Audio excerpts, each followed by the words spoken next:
Hey, music community, Jeff here, back again with a couple items that came in the mail quicker than expected. They went up for what I thought was pre-order about a week ago, and then they shipped them right out, so they were immediately available. And honestly, I didn't know a whole lot about these releases. I knew that they had been, I think, recently reissued on CD, but and along with the band that this particular fella's from. But once I looked into these and found out that they were instrumental metal type albums, I went ahead and jumped on board. And this is from Jeff Loomis. These are the first time on vinyl that these have ever been released. So Jeff Loomis is the guitar player, songwriter for the band Nevermore. They've got a slew of records out, and a lot of their stuff has been being reissued also on Brutal Planets Records. And so they put out these two there's two solo albums by Jeff, and they're basically guitar type shredder albums. If you're familiar with those instrumental, this one does have a couple songs with vocals. One of them, there's a female vocalist, kind of operatic type, really melodic vocals, and then one of them is really, more the harsher kind of, aggressive vocal styles. But other than that, the music is just instrumental, thrashy at times, just a lot of aggression, pretty much. So I grew up in the 80s, of course, listening to a lot of the 80s shredders, the Vinnie Moores, the David Chastains, the Marty Friedman, all those guys back in the day, Richie Kotzen, all those guys who used to put out the shredder albums on Shrapnel. So Tony McAlpine, Joe Stoctrano, you know what I'm talking about.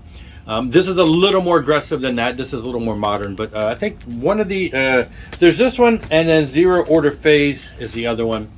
And so one of them I think was put out, they're a couple years old. This one's on blue, and then this one is on a translucent moss green, I think it says so. Anyway, standard insert, all the credits. Jeff there. Yeah, so I went ahead and grabbed these because I do enjoy some instrumental shredding, and so when these came up I thought I'll grab them while they're on sale in the early days of the pre-order. And again, Brutal Planet Records, so limited run vinyl, so there's only a handful of these done, so you want to grab those. You can grab them from boonsoverstock.com. Boone's Overstock, I'll put that in later. So yeah, so these came in, and I enjoyed them. I actually spun both of these this morning, so great stuff. Now, last night, I basically, we just kind of were headed out, and we swung by one of the local Second and Charles stores, if you've heard of those.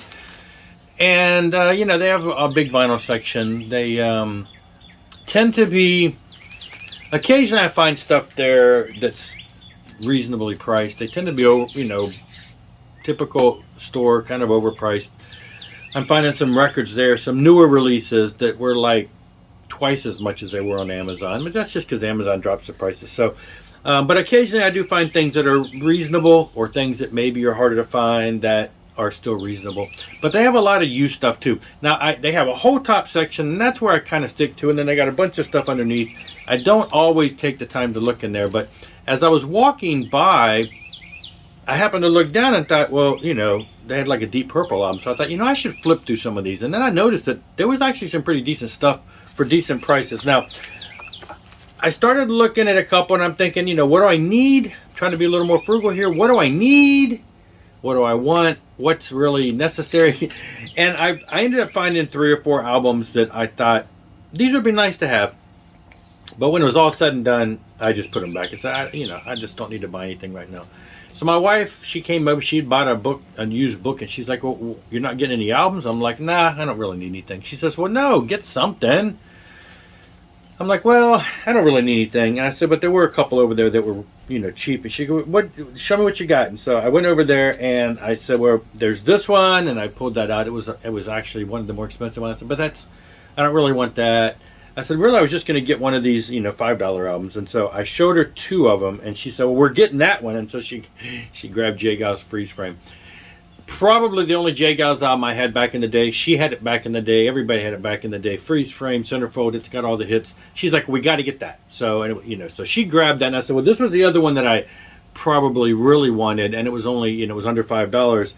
And she said, well, okay, we'll go ahead and get that. So I got the Gods. Now, I've always been intrigued. I always liked the cover for this. Never really knew much about the band. They look cool. This was still in shrink wrap. It was open, but still in shrink wrap. And it had the, you know, Savers and Record Bar. I think that's a record store that, I think we might have had one of those around here. But the, so it was still in shrink wrap, and then it was double bagged. It had like a bag on it, and then a bag on top of that. Like whoever had had it before already had it bagged, and then when they got it, they put it in a new bag with the price on it. But I opened it up, and the album itself, again, it just looked near mint. And I listened to this today, not a popper, and this is a 1978 release, and I'm like, it looks near mint, and it sounds near mint. No pops, no crackers. Now, I've heard things, I've seen people show the Gods before, never really listened to their music. It was good. It's just classic rock. It's on Casablanca, which is nice. You know, that's kind of a, you know, got a little tie there to Kiss, if you would say. So, you know, I expected it to be decent, and you know, it's just straight up rock and roll, hard rock. I will say the last song on the first side, I believe, Gotta Keep It Running, I believe that's the one.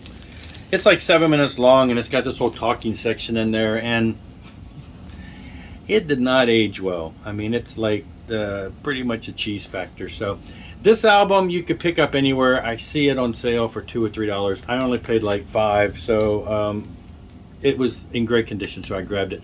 And it's, you know, they have at least one other album before they broke up, and then they started getting back together and have put stuff out years after that. So they had really mainly 2 albums before they broke up in like 1980, I believe. And then they had an 85 album when they got back together, and they had some 90s stuff. But the main man, the singer behind the band, he passed away in 2019, and there hasn't really been any activity, I guess, since then. So, but anyway, I went ahead and grabbed it. It was cheap, and I was, you know, for years I've seen it, and I've always been intrigued by this cover, and, you know, so I went ahead and grabbed that. But that was it. And again, that was not even intentional. Just went out and happened to be going to grab something to eat, and it was next door to Second and Charles. Not that, well, we had some time, flipped some records. That was fun. So anyway, that's it. I'll be back. Rock on and rock hard.